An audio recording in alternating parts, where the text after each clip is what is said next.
ครับสวัสดี FC พี่น้องเกษตรกรโดยเฉพาะนะครับเนาะพยาการได้นำเคล็ดลับในก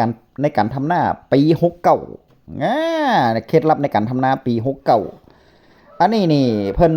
อาจารย์เนาะครับเนาะนักวิชาการหรือว่าเป็นอาจารย์ครูบาอาจารย์เฮาที่เพิ่นศึกษามาโดยตรง แล้วก็โดยประสบการณ์แล้วก็โดยความรู้ความสามารถของเพิ่นตอนนี้ถามว่าอายุขนาดนี้เพิ่นไปเฮ็ดนาบ่ได้แล้วแต่ว่าเพิ่นก็เอาประสบการณ์แล้วก็แนวทางในการศึกษาของเพิ่นอ่ามาแจ้งให้กับพี่น้องเกษตรกรชาวนาเพื่อที่จะชี้แนะแล้วก็เป็นแนวทางในการทำนาปี69ต่อไปพี่น้องเป็นแฟ้มภาพแฟ้มข่าวจากนักวิชาการหรือว่าเป็นอาจารย์เนาะครับเนาะเพิ่นบรรยายอยู่ที่จังหวัดเชียงรายให้กับเกษตรกรชาวนาเฮาถ้าหากว่ารับชมรับฟังแล้วก็เอาไปเป็นแนวคิดได้พี่น้องเอาไปเป็นแนวทางแนวคิดในการเฮ็ดไร่เฮ็ดนาเฮาได้เด้เฮาได้เนาะครับเนาะว่าเฮาจะเฮ็ดจังใดเฮาจะให้ต้นข้าวเฮากินปุ๋ยฮอดมื้อเกี่ยวพุ่นน่ะเออให้ออกหมากออกร่วงเฮ็ดจังใดนาเฮาจะอุดมสมบูรณ์เฮ็ดจังใดเฮาจะได้ผลผลิตหลายๆน้ำหนักดีๆนี่ไปรับชมรับฟังจากแฟ้มภาพแฟ้มข่าวจากนักวิชาการจากอาจารย์เพิ่นซะก่อนพี่น้องทุกคนต้องมีอาจารย์เด้พี่น้องบ่มีอาจารย์คนศิษย์ต้องมีครูเนี่ยนะถ้าทุกคนบ่มีครูบาอาจารย์นี่ก็บ่มีความรู้เด้เห็นบ่เฮาอายุ7ขวบเฮาก็เข้าโรงเรียนล่ะก็มีครูมีครูบาอาจารย์คือกันนะพี่น้องเนาะครับเนาะเพราะว่าฉะนั้นทุกคนก็ต้องมีครูบาอาจารย์เนาะครับเนาะไปรับชมรับฟังจากแฟ้มภาพแฟ้มข่าวกันซะก่อนอันนี้เป็นคำอธิบายพี่พี่พ่ออุทิศที่เขามีปลูกข้าวโพดด้วยพ่อแก้วมีปลูกข้าวโพดด้วยไหมดินป่าเปิดใหม่ต้องปลูกเขาต้องใส่ปุ๋ยไหมแล้วมันเอาปุ๋ยจากที่ไหนมาล่ะดินป่าเปิดใหม่ปลูกข้าวโพด3 ปีไม่ต้องใส่ปุ๋ยได้ผลผลิตดีแต่พอเข้าปีที่4เท่านั้นเริ่มมีปัญหาคำถามว่าทำไมธาตุอาหารดินจึงไม่หมดไปตั้งแต่ปีแรกที่ปลูก3 ปีไม่ต้องใส่ปุ๋ยถ้ามันมีปุ๋ยอยู่ในดินทำให้ปีแรกไม่หมดปลูกปีแรกยังเหลือมาเลี้ยงต้นข้าวโพดปีที่2ยังเหลือมาเลี้ยงต้นข้าวโพดปีที่3เราเรียนรู้จากธรรมชาติใช่ไหมอันนี้เขาบอกแล้วปีแรกไม่ต้องใส่ปุ๋ยงามเอาต้นข้าวเดไม่ใส่ปุ๋ยงามไหมล่ะแปลว่าอะไรแปลว่าในดินต้องมีปุ๋ยเลี้ยงข้าวโพดทั้งหมด3 สำรับหรือใส่ปิ่นโตมา3 เถามันไม่หายไปเพราะว่าดินมันเก็บปุ๋ยไงแล้วตัวไหนที่ทำให้ดินเก็บปุ๋ยอินทรีย์วัตถุที่มันอยู่ในดินที่เราบอกเมื่อวานนี้อินทรีย์วัตถุแค่เพียง 5% เนี่ยมีผลประโยชน์ต่อการที่พืชเจริญเติบโตถึง 90%ปุ๋ยไม่หายไปไหนแล้วค่อยๆให้จุลินทรีย์ปลดปล่อยเราจึงบอกว่าต้นข้าวกินอาหารทุกวันต้องการปุ๋ยทุกวันที่มันสังเคราะห์แสงยืนต้นตากแดดอยู่แต่ฉันไปซื้อกับข้าวเอามาใส่ให้ต้นข้าวกิน120 วันฉันใส่แค่2 วันขยันหน่อยใส่แค่3 วันเรียกว่าซื้ออาหารมาเลี้ยงต้นข้าวแค่3 มื้อแต่มันกินทุกวันแล้วมันกินทั้งวันกลางคืนอาจจะกินด้วยนะแปลว่าไอ้ที่ใส่3 มื้อเนี่ยมันต้องอยู่ในดินทุกวันไม่หายไปไหนให้มันกินได้เรื่อยๆเพราะฉะนั้นในดินจึงต้องมีตู้เย็นเก็บปุ๋ยที่เราใส่ลงไปใช่หรือเปล่ามันถึงจะต้องมีเก็บไว้ให้ต้นข้าวได้กินทุกวันอันนี้ไม่ต้องคิดเยอะตลาดนัด7 วันเปิดไปซื้อปลามาวันนี้ตัวใหญ่ๆแล้วซื้อมา10 ตัวแต่กิน2 วันเอาสักตัวกินทุกวันเดี๋ยวมันเบื่อว่ะก็ต้องเก็บไว้กินทั้งหมด20 วันใช่ไหมวัน2 วันตัวซื้อมา10 ตัวกินวันแรกตัวหนึ่งวันที่2ไม่ได้กินวันที่3กิน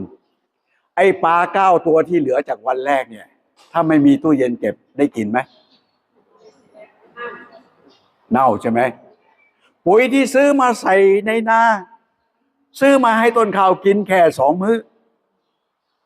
แล้วมันกินทุกวัน ถ้าวันที่แรกวันที่1ที่ใส่อาหารมันกินไปแล้วถ้าเกิดว่าวันที่2ไม่มีตู้เย็นเก็บ มันจะมีปุ๋ยไว้กินวันที่3ไหมมีไหมเพราะฉะนั้นเนี่ยฟังให้ดีนะ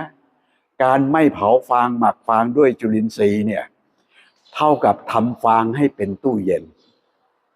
เก็บทั้งน้ำทั้งปุ๋ยเอาไว้มีคนมาถามผมอาจารย์ใส่ปุ๋ยรองพื้นนะ18 460 10 โล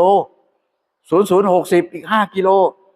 อันนี้ผมใส่ทำไมใส่เพื่อจะเอาไว้ใช้สำหรับมึงไปผลิตข้าวเปลือก100 ถังแล้วผมหมักฟางคืนสู่ดินนาธาตุอาหารที่อยู่ในฟางผมไม่ต้องใส่แต่ผมมีธาตุอาหารที่ไปเลี้ยงรวงอยู่ในดินนาเรียบร้อยแล้วอาจารย์ใส่ตั้งแต่ต้นทางอย่างนี้แล้วมันไม่หายเหรอมีคำถามเยอะเลยก็ฟางที่เธอหมักนั่นแหละมันทำหน้าที่เก็บปุ๋ยของฉันที่ใส่วันแรกที่เธอยังไม่ทันหมักเนี่ยทำหน้าที่เป็นตู้เย็นเก็บปุ๋ยไว้ให้เราให้ต้นข้าวมีกินทุกวันจนวันเกี่ยวข้าวไม่กินปุ๋ยมันไม่กินปุ๋ยมีอยู่2 เรื่องคือ1ดินมันเติมปุ๋ยเก็บไว้ใส่ไปเท่าไหร่ดินมันไปแย่งเอาไว้ข้อที่2ปากมันเจ็บก็ต้องไปแก้ให้ตรงเหตุดินไม่ดีดินไม่มีชีวิตใส่ปุ๋ยลงไปเท่าไหร่มันเก็บไว้หมดมันก็ไม่กินปุ๋ยเพราะใส่แล้วมันไม่ได้ใช้ไม่ยากเลยแก้ง่ายนิดเดียวดินถ้าไม่กินปุ๋ยรากทำงานไม่แข็งแรงเช่นว่าน้ำขังรากดินขาดอากาศหายใจเนื้อดินแน่นเกินไปไม่มีอากาศ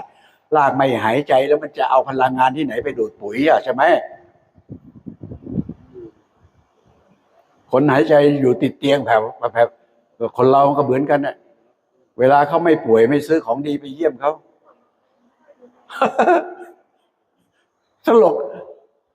พอเขาป่วยไปโรงพยาบาลนะหิวนอนไปจะกินดิกูกินไม่ได้เนี่ยตอนที่เขากินได้ก็ไม่ให้เขากินมันก็ต้องวิเคราะห์เนื้อดินละเอียดจิ๊บเลยไม่มีช่องว่างให้อากาศรากก็ไม่เดินไปถอนดูรากหรือเปล่าล่ะแล้วถ้าเราแก้ตรงนี้ไม่ได้ทำยังไงไม่กินปุ๋ยคนกินข้าวไม่ได้ปากเจ็บก็ทำไงเขาก็ให้อาหารทางท่อเลยเจาะเข้าทางเส้นเลือดเลยชาวนาไอ้ปลูกต้นข้าวใส่ปุ๋ยไปเท่าไหร่ก็ไม่โตทีทำไมไม่ลองฉีดทางใบดูล่ะปัญหามีไว้ให้แก้มันอยู่ที่ว่าจะคิดแก้หรือเปล่าโดนยาโดนอย่างนี้ก็นั่นแหละทีนี้มันไม่กินปุ๋ยทางรากเราก็ทำไงก็ฉีดปุ๋ยทางใบเหมือนกับให้น้ำเกลืออันนี้ก็เป็นนักวิชาการหรือเป็นอาจารย์พี่น้องพยาการฟังแล้วเบิ่งแล้วเนาะครับเนาะเบิ่งหลายรอบแล้วเด้ขึ้นสมองเบิดล่ะแต่ว่าฟังแล้วเบิ่งแล้วก็เฮาสามารถนำความรู้ตัวนี้จากอาจารย์เพิ่นนี่ไปปรับประยุกต์ใส่เด้บ่แม่นจะเอาตามที่อาจารย์เพิ่นเว้าเป๊ะๆเลยเฮาก็นำไปประยุกต์ใส่เนาะครับเนาะในผืนนาเฮาในท้องที่เฮาหรือว่าในนาข้าวเฮาเพราะว่านาของแต่ละคนมันบ่คือกันบางคนก็เป็นนาโน่นบางคนก็เป็นนาหนองบางคนก็เป็นนาน้ำท่วมบางคนก็เป็นนาขาดน้ำบางคนก็บางนาก็เป็นนาดินเหนียวบางคนก็เป็นนาดินทรายแม่นบ่บางคนอย่างพ่อใหญ่อย่างนาพ่อห้วยพ่อใหญ่การเป็นนาดินท่ามพุ่นน่ะนาดินท่ามจะเหนียวก็บ่เหนียวจะทรายก็บ่ทรายจะหินก็บ่หินนาดินท่ามยามไถออกมาเป็นก้อนโคลคเล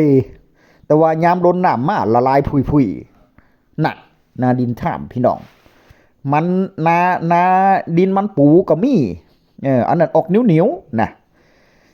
มันแต่ละคนนาแต่ละคนมันบ่คือกันเพราะฉะนั้นเฮาก็เอาความรู้ที่เฮาได้รับชมนี่ นำไปประยุกต์ใส่กับหน้าเจ้าของนะพี่น้องเนาะแต่ว่าสามารถเฮ็ดนํกันได้อยู่อย่างหนึ่งบัดสู่คนเลยทุกหน้าบ่ว่าจะเป็นหน้าดินไหนหยังก็สร้างสามารถนำไปประยุกต์ใส่เหมือนกันเบิดเลยก็คือการไถกลบพี่น้องการไถกลบต่อฟางข้าวบ่ต้องเผาเนาะครับเนาะบ่ต้องเผาแล้วตอนนี้เกิดปัญหาก็คือโดนจับโดนปรับเฮาบ่ต้องเผาพี่น้องถือว่าเป็นการส่งเสริมที่ดีการเฮาบ่ต้องเผา ก็คือช่วงนี้ละหน้าปีสำหรับหน้าปีนะครับนะบ่แม่นหน้าปังเด้อพี่น้องเด้อสำหรับหน้าปีนี่เฮาไปไล่ไถกลบไว้ซะก่อนพอฝนตกมาสัก5 2 5นี่ให้มันท่วมขังตันน้ำไว้เลยให้มันท่วมขังเพื่อที่จะให้ต่อฟางเฮามันเน่าเนาะครับเนาะจากหันเฮาก็ไปไถอีกรอบนึงแล้วก็ค่อยหว่าน ค่อยหว่านเข้ามันเป็นปุ๋ยมันเป็นจุลินทรีย์มันเป็นอินทรีย์ให้เฮาอยู่ในนาเข้าเป็นปุ๋ยชั้นดีเป็นปุ๋ยชั้นยอดแบบที่อาจารย์เพิ่นว่านี่ล่ะเนาะครับเนาะสามารถเป็นตู้เย็นคอยเก็บปุ๋ยให้เฮาได้ฮอดมือเกี่ยวฮอดมือออกร่วงพุ่นเด้อันนี้พยาการเห็นนำเนาะครับนะเพราะพยาการก็เฮ็ดแบบนี้มาสู่ปีก็ถือว่าได้ผลอยู่เด้เข้าพยาการถึงได้หลายเข้าพยาการถึงมีน้ำหนักดีนั่นแหละแต่ว่าพยาการก็ว่ามันเป็นความรู้ที่ดีนะพี่น้องโดยที่พยาการฟังแล้วพยาการก็บ่ได้ตั้งกำแพงใส่อาจารย์เพิ่นเนาะครับนะก็เอาในมุมมองในแง่ดีๆที่เพิ่นเว้าออกมาว่ามันเป็นอีหลีมันเป็นจริงอีหลีบ่ก็ลองมาเฮ็ดเบิ่งพี่น้องก็ลองมาเฮ็ดเบิ่งเนาะครับเนาะก็คือเอาใจใส่หากันพี่น้องเอาใจเข้าหากันบ่ต้องตั้งกำแพงใส่กันนะครับเนาะก็ถือว่าอันไหนที่เฮาเฮ็ดได้เฮาก็เฮ็ดอันไหนที่มันคิดว่าดีเฮาก็เอามาเฮ็ดแต่แน่อันไหนที่เฮาเฮ็ดบ่ได้นาบ่คือกันอย่างที่อาจารย์เพิ่นเว้าเฮาเฮ็ดบ่ได้ดอกแบบนั้นก็บ่ต้องเฮ็ดพี่น้องเนาะครับเนาะก็เฮ็ดแบบของเฮาฉบับของเฮาหรือว่าลองเฮ็ดแล้วมันบ่ได้ผลก็บ่เป็นหยังพี่น้องก็ถือว่าเป็นเกร็ดความรู้เล็กๆน้อยๆนะครับนะที่พยาการได้นำมาเสนอแนะหรือว่านำมาเผยแพร่ให้กับพี่น้องเกษตรกรชาวนาเฮาแล้วพยาการคาดว่ามันน่าจะไปตรงประเด็นหรือว่าน่าจะไปตรงการทำหน้าของหลายๆคนโดยเฉพาะชาวนามือใหม่ที่กลับมาอยู่บ้านอยู่ซ่องนะครับเนาะเฮ็ดให้เฮ็ดหน้าแทนพ่อใหญ่แม่ใหญ่จังซี่นี่ถ้าหากว่าบ่มีความรู้ในการเฮ็ดหน้านี่ก็แย่อยู่เด้บ่แม่นว่าไผๆก็เฮ็ดนาได้เด้แม่นบ่แม่นว่าผู้นี้กลับมาจากกรุงเทพกรุงไทยลูกหลานกลับมาจากกรุงเทพกรุงไทยเห็นพ่อใหญ่แม่ใหญ่เฮ็ดก็เฮ็ดลื